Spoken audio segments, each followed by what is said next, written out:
When someone truly hates you, they rarely come out and say it. Most of the time, it shows up in the small, cutting ways they treat you. It's in the way your presence makes them roll their eyes, the way your words get dismissed before they're even fully spoken, the way they celebrate your failures but go quiet on your wins. And if you've ever felt that shift, where being around a person feels more like walking into enemy territory than being with someone who cares, you know exactly what I mean. You start second-guessing yourself, shrinking down to avoid another jab, wondering if you're overreacting. But hate has a tone, and it's cold. It shows up in silence when you need support, in sarcasm when you need kindness, and in distance when you're reaching out.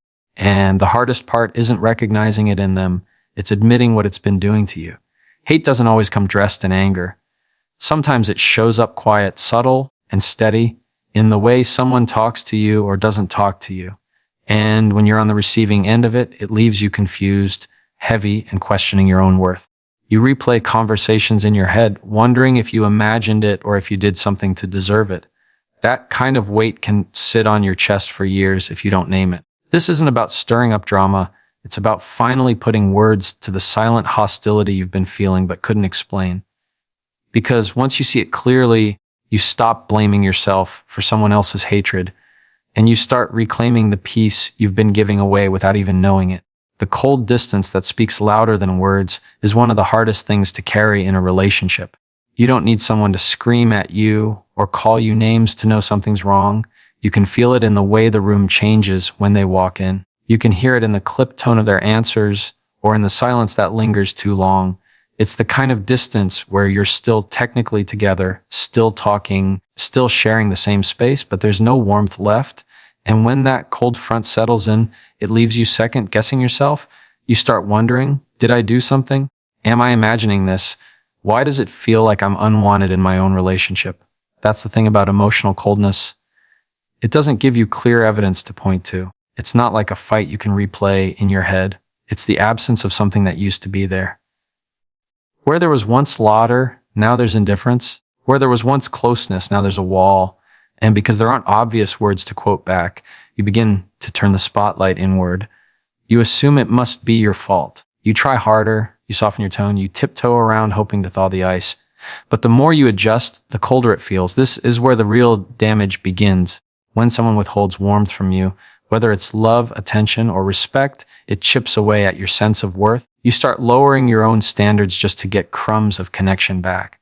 And what many people don't realize is that distance can communicate just as much as anger, sometimes more. A slammed door says they're upset. Silence says you're not worth the effort of a conversation. A sarcastic remark says they're irritated. Indifference says they've stopped caring altogether. It's important to pause here and name what's happening, because once you see it for what it is, you stop confusing distance with mystery. Coldness is not confusion. Coldness is communication. It's saying, I don't value you enough to stay engaged. That might be painful to admit, but it's also freeing. Because instead of spinning your energy in circles trying to fix what you didn't break, you start asking different questions. You ask, what does it cost me to keep standing in this cold? What part of me am I giving up just to keep pretending this is enough? And here's the truth. Someone else's coldness doesn't define your worth. It defines their choice. You can't control if another person decides to shut you out, but you can control whether you keep waiting in the dark, hoping they'll come back with light. Respect, care, love, those things are not earned by walking on eggshells or proving yourself over and over. They're either given freely or withheld deliberately. And when you finally accept that, you stop begging for what should have been offered to you from the start. The cold distance speaks volumes. It tells you where you stand, even when no one is brave enough to say it out loud. And while you can't force warmth into a frozen heart, you can choose to protect your own. You can step out of the cold, reclaim your breath, and remember that you deserve relationships where presence feels safe, words feel kind, and love feels alive. When respect leaves, hatred moves in. And it doesn't always happen with fireworks or big dramatic fights. Sometimes it happens so quietly that you don't even notice the shift until you're deep in it. At the beginning, respect is what holds two people steady. It's the way they listen, the way they speak, the way they care enough to honor each other's boundaries. But once that foundation cracks, everything else starts to slide. Words get sharper, patience gets thinner. Small disagreements start carrying a sting they never had before, and you can feel it not just in what's being said, but in what's no longer there.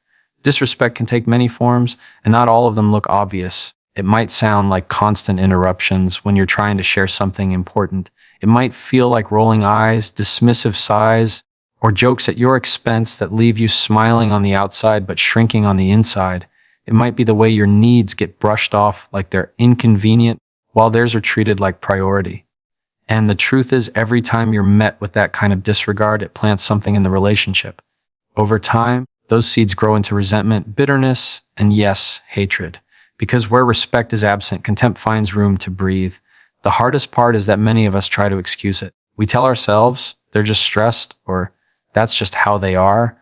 We try to minimize the hurt by overcompensating, staying quieter, being more agreeable, avoiding conflict altogether.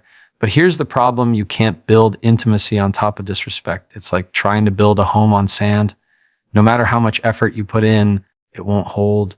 And deep down, you know it. You can feel the instability every time you walk on eggshells or hide parts of yourself just to keep the peace. Respect isn't about perfection. People will get frustrated, people will make mistakes, and words will sometimes come out wrong. But respect is about intention. It's about choosing to come back, choosing to repair, choosing to treat the other person with dignity even when emotions run high. When that effort is gone, it's not just an oversight, it's a message. It's saying, I don't see you as equal. I don't value your voice. I don't care how my behavior lands on you. And once someone begins to live in that space, the relationship stops being a partnership and starts being a battleground. And here's what I want you to hear: you don't deserve to live in a space where you're constantly disrespected. You don't have to convince someone to treat you with basic dignity. Respect isn't a prize you earn. It's the starting point of any healthy relationship. Without it, there's no real safety, no trust, no chance for love to grow. And if you've been sitting in that quiet, knowing pain of feeling dismissed, diminished, or disregarded, let this be the reminder: their lack of respect does not lower your worth. It reveals their choice. And when respect leaves, hatred moves in. But you don't have to stay there with it. You can step out, stand tall, and decide that your life and your heart deserve better ground.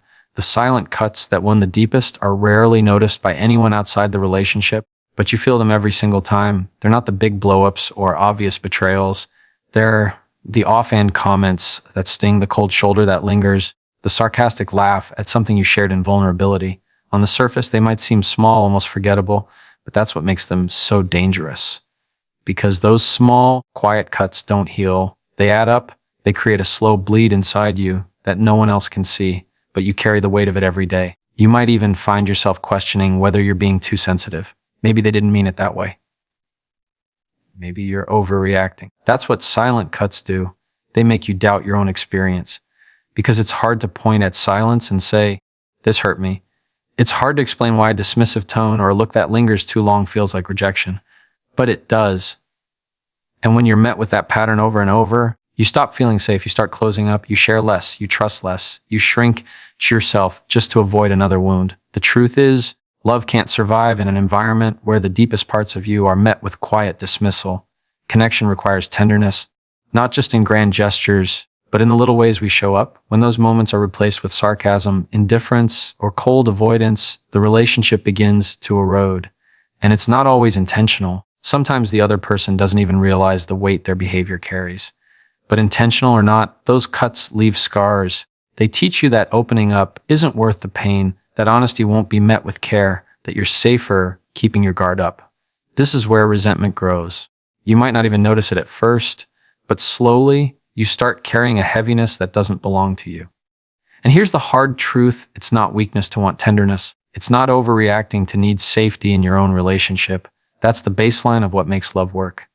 When that's missing, you don't just feel unloved, you start to feel unseen, unheard, unworthy. And that's a wound far deeper than any fight could leave. Naming these silent cuts matters because it brings clarity. Once you can see what's happening, you stop blaming yourself for it. You stop twisting yourself into knots trying to explain away the hurt. Instead, you start asking what it would look like to expect more. What it would mean to be in a relationship where your voice carries weight, your feelings are taken seriously, and your presence is met with kindness instead of quiet rejection. The silent cuts wound the deepest because they go unnoticed, but you don't have to keep carrying them in silence. You have the right to name them, to set boundaries against them, and to decide that your heart deserves more than 1,000 little cuts that slowly take pieces of you away. Real love doesn't slice you down in silence. It builds you up in safety. How hidden contempt erodes connection is something most people don't see coming because contempt doesn't usually walk in loudly. It slips in quietly, almost unnoticed at first, and by the time you realize it's there, the foundation of the relationship already feels shaky. Contempt hides in the smirk after you speak, the sarcastic jab disguised as a joke, the impatient sigh when you're sharing something that matters to you. On the surface, it might not look like much, but underneath, it carries a message. You're beneath me. What you say doesn't matter.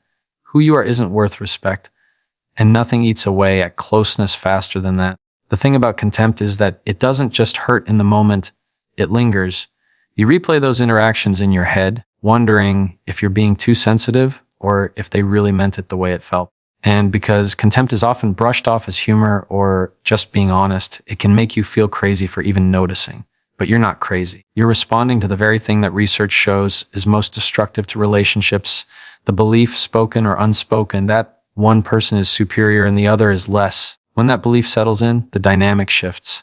The relationship stops being a place of partnership and starts feeling like a competition.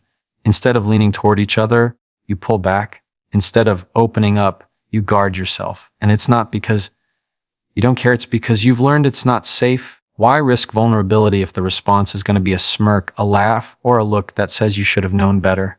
Over time, that guardedness builds walls that even love has trouble climbing. What makes contempt so corrosive is that it robs you of dignity in small, consistent ways. And dignity is what allows people to feel safe, valued, and free to be themselves. Without it, you can be in the same room, even the same bed, and still feel 1,000 miles apart. That's not because you stopped loving, but because love can't survive where respect has been replaced with disdain. It's easy to dismiss contempt as their issue or to try harder to earn their approval, but both responses miss the point. Contempt isn't something you can outwork. It's not something you deserve, and it's not something you can fix by shrinking yourself smaller. What you can do is name it for what it is. You can recognize that the looks, the tone, the words, they aren't harmless. They're telling you something about the health of the relationship. And once you see it clearly, you stop confusing contempt with communication. Here's the truth: real connection requires respect at its core. You can't build closeness on mockery, superiority, or quiet disdain. And if you've been living with that hidden contempt, carrying the heaviness of feeling belittled in your own relationship, hear this: your worth isn't up for debate. You deserve a connection where your presence is met with dignity, your words are taken seriously, and your heart is safe from the quiet erosion that contempt brings. Because when contempt is named and not tolerated, you create the space where genuine respect and love can finally grow again. The difference between honest anger and secret hatred is a line most people don't stop to think about, but it makes all the difference in how relationships live or die. Anger, when it's honest, still cares. It's loud, it's messy, it might come out sharp, but it shows that the other person is still invested. They're upset because something matters to them, because the relationship still has weight. Honest anger, even when it's uncomfortable, can lead to repair. It can spark conversations that bring clarity, boundaries, and change. But secret hatred doesn't work that way. It hides. It doesn't argue because it's already decided you're not worth the effort of engaging. It doesn't fight because it's already shut the door on connection. That's what makes secret hatred so dangerous. It looks calm on the outside. The person isn't yelling, they're not slamming doors, they're not starting fights. In fact, they might look completely unbothered, but the silence isn't peace, it's withdrawal. It's a quiet wall that says, I'm done caring. And if you've ever been on the receiving end of that kind of coldness, you know it's far more painful than an argument. Because at least with an argument, you feel seen. With hatred, you feel invisible. The confusion comes when you mistake the absence of conflict for the presence of health. You think, well, at least we're not fighting. But what you don't realize is that you're living in a different kind of fight. One where you're battling indifference. That kind of environment makes you second guess everything. You wonder why they don't react, why they don't show up, why they don't seem to care anymore.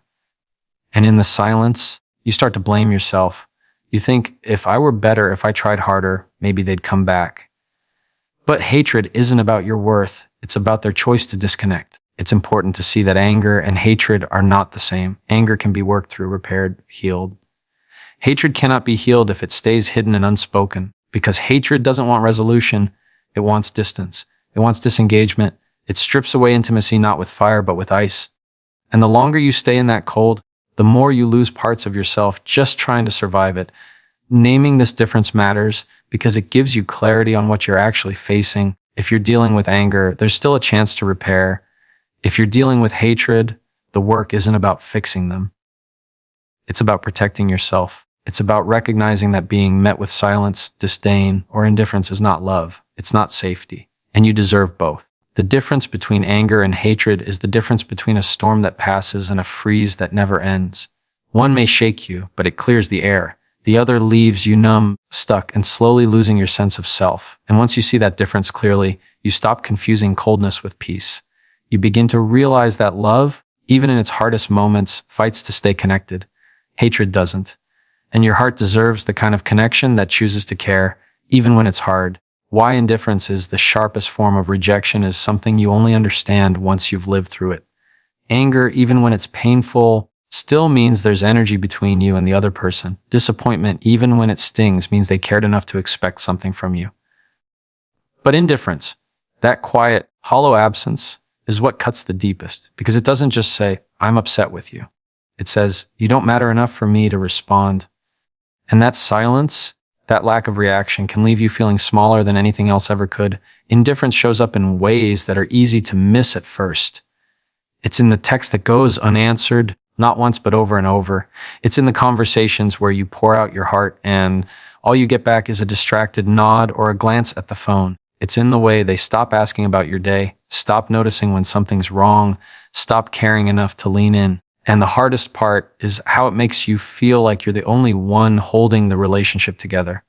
You start doing all the reaching, all the fixing, all the caring, while the other person drifts further away. What makes indifference so sharp is that it hits you at your core need as a human being to matter. We can survive mistakes, conflicts, misunderstandings, even betrayal, but to feel like you don't matter to the one person who should care. That leaves a wound no apology can touch. And when you sit in that space long enough, you start to turn inward. You wonder, am I the problem? Am I too much? Not enough? That's the cruel trick of indifference. It makes you question your worth instead of recognizing their withdrawal. But here's the truth you need to hold on to. Indifference doesn't reflect your value. It reveals theirs. A person who loves you, even imperfectly, will show signs of care. They'll engage, they'll react, they'll lean in, even if they don't always get it right. Indifference is not a misstep. It's a statement. And it's saying, I've stopped choosing this connection. That may be painful to accept, but it's also clarifying because once you see it for what it is, you stop wasting your energy trying to spark life into someone who has already chosen to go numb. The sharpness of indifference is that it feels like rejection without words. It leaves you holding questions with no answers, waiting for a response that never comes. But it also gives you a chance to draw a line for yourself. To say, I will not keep handing my heart to someone who treats it like it doesn't matter. That's not selfish. That's survival. That's dignity. Indifference is the sharpest form of rejection because it erases you in plain sight. But you don't have to keep living erased. You have the right to step into spaces where your presence matters, where your words are heard, where your care is returned. Because love, even in its most flawed form, is never indifferent. It shows up, it leans in, it makes you feel seen. And that is what your heart was made for. When support turns into sabotage, it doesn't always come with clear warning signs. At first, it might even look like care. Someone tells you they're just being honest, just looking out for you, just keeping you grounded. And maybe in the beginning you believe that. But over time, you notice that their support doesn't actually lift you. It clips your wings. It questions your dreams. It plants doubt where you once had confidence. And instead of feeling encouraged, you walk away feeling smaller, weaker, less certain of yourself than before. That's not support. That's sabotage wrapped in concern. It can sound like subtle comments. Are you sure you can handle that? Or, I just don't want you to get your hopes up. It can feel like half-hearted applause when you succeed or quiet satisfaction when you stumble. And what makes it so confusing is that these moments often come from people you trusted most, people you expected to be in your corner. So when their words sting, you second guess your own reaction. You tell yourself they must mean well. You try to take it as guidance, even though deep down, it doesn't feel like guidance. It feels like being held back. The damage of this kind of sabotage is that it creates self-doubt where there shouldn't be any. You begin questioning your abilities, not because you don't believe in yourself, but because someone close to you doesn't. And that voice gets into your head. It makes you hesitate. play small, or abandon goals that once set your soul on fire, you start carrying their doubt as if it were your own. And slowly, without realizing it, you begin living a version of yourself that fits their limitations instead of your potential. Here's the hard truth. People who love you don't shrink your world. They don't chip away at your confidence or quietly root against you. Real support is honest, yes, but it's also invested in your growth. It wants to see you win, even if it challenges them, even if it makes them uncomfortable. Sabotage, on the other hand, disguises itself as honesty, but is driven by fear, jealousy, or control. And no matter how softly it's spoken, it leaves a mark. Recognizing the difference is crucial. Because once you see it, you stop confusing sabotage for love, you stop mistaking their limits for your own, and you realize you don't need to carry the weight of their fear on your back. You can choose to keep moving forward, to pursue what matters to you, even if their voice is trying to hold you back. That choice isn't betrayal, it's self-respect. When support turns into sabotage, it tells you more about them than it does about you. It reveals their insecurity, their fear of losing control, their discomfort with your growth.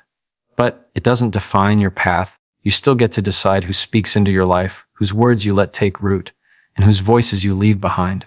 Because true love doesn't sabotage your steps, it steadies them. It reminds you that you can, it celebrates when you do, and it stands with you even when the road is hard. That's the kind of support your heart deserves. The loneliness of being unseen in close relationships is one of the most painful experiences a person can carry. It's not about being physically alone. It's about being in the same room, under the same roof, even in the same bed, and still feeling invisible. You share your thoughts, your worries, your small joys, but they pass over like background noise. You drop hints about how you're feeling, but they go unnoticed. And after a while, you start to wonder if your presence even makes a difference at all. That's the kind of loneliness that cuts the deepest. The kind that comes when the person who should know you best seems blind to what's right in front of them. Being unseen doesn't happen all at once. It creeps in slowly. At first, it's the little things. They stop asking how your day went. They forget the details you shared. They scroll through their phone while you're talking. You brush it off, tell yourself they're distracted or tired. But then it becomes a pattern. The conversations get shorter, the eye contact less frequent, the interest in your inner world almost non-existent. And even though nothing explosive has happened, the silence between you starts to feel heavier than words ever could. What makes this so damaging is that being seen is a basic human need. To be truly seen means someone is paying attention, someone is listening beneath the surface, someone is holding space for who you are and not just what you do. When that's missing, it chips away at your sense of worth. You start shrinking your words, holding back your feelings, because what's the point if no one's listening? Over time, you stop sharing altogether and the relationship becomes a shell, full of routines, but empty of connection. The trap many people fall into is blaming themselves. You think, maybe I'm asking for too much. Maybe I need to toughen up. Maybe I'm just being needy. But the truth is, wanting to be seen isn't a weakness. It's the foundation of love. Without it, there is no intimacy, no trust, no real closeness. And denying that need doesn't make it go away. It just buries it deeper until the loneliness becomes unbearable. Here's what you need to know. Being unseen says nothing about your value. It says everything about where the other person is choosing to place their attention. And while you can't force someone to notice you, you can choose not to keep disappearing just to keep the peace. You can decide that your voice, your feelings, your heart deserve to be acknowledged. The loneliness of being unseen is real and it hurts. But it can also be a turning point. It can wake you up to what you've been tolerating, what you've been silencing in yourself, and what you actually deserve. Because love isn't just about being around someone.